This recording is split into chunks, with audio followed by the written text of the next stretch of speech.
Welcome to the coolest hidden gem in Otaki. As soon as you walk through those doors, it's a different marae in here. It's like, it's not your typical gallery. It's a real nitty-gritty kind of place, and it's because it's our studio. Yeah, I haven't seen one of these for a while, Decker. The Holy Heka? Yeah. Yeah, there's only one sign left, and it's in Huntley. Then we've got the Zest, the Lemon and Wairoa, kind of looks like the kind of Andy Warhol. So it was all looking at iconic imagery and putting Willie into that spot. And I guess another distinct part of your art is actually the art of framing. Wow. No. You know?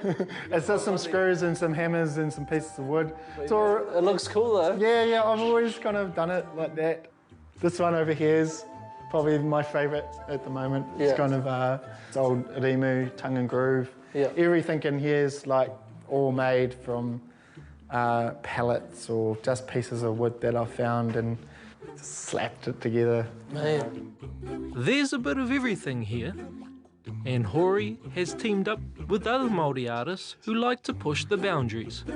I never thought I'd say we'd have Hori undies, but yeah, they got them. I didn't know who he was, and I saw him and I was just like, To open his dream gallery, Hori wanted to return home. I guess the first day you opened that door, those doors out at your shop, what was that like? What was the community like? Yeah, I think at the start people were like, who the hell's this guy? Yeah. For me and for my art mahi and where I want to be, there's no better place than Otaki for me and my whānau at the moment, yeah. Setting up his gallery had an interesting start. Labelling his town Brotaki divided locals, but that's the Hori style, being edgy and starting conversations. That's the tummy piece that was done in 2012, which kind of looked at the media spin on Tummy and kind of pigeonholing him as like this terrorist in New Zealand, which he's pretty far. And 7 years later, you're working with Tommy? Yeah. That's pretty buzzy. His latest piece doesn't hold back either. It's interesting.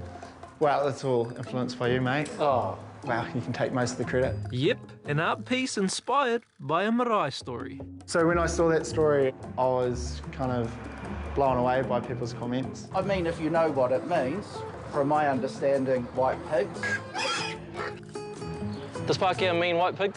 No, he doesn't. I think this is actually offensive. Yeah. New Zealand Europeans. People have walked in, I've had some pretty intense conversations about it already. In the beginning, I wasn't supposed to be the guy that's kind of in the playground poking people in the eyes, but we don't necessarily follow the rules in Te Ao Pākehā, and we don't follow the rules in Te Ao Māori either. My biggest critics are Māori people. But as soon as they come in and talk to me and have a kōrero about the pieces and about what's the kind of kaupapa behind those pieces, you know, 9 times out of 10 they walk out of here like, oh wow, you know, we have a shared kind of respect. What could be more controversial than his art? His name, of course. I know you get some cockeyed sometimes. Am I supposed to say that, or am I supposed to call you Hori or Hori? Both to me is fine. When I was footing, I knocked my front teeth out, completely knocked out, and when I woke up, the first guy who was standing over me was like, oh man, you look Hori. Yeah, I hated it. What we do is we kind of take that word Hori and take ownership over it with our mahi, and we kind of use it to kind of do more positive mahi and challenging mahi under that alias Hori.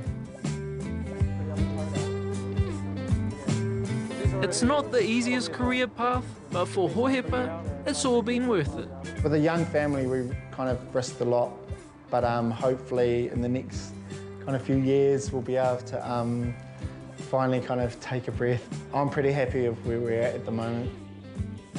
It never happens like that, ever. That never happens.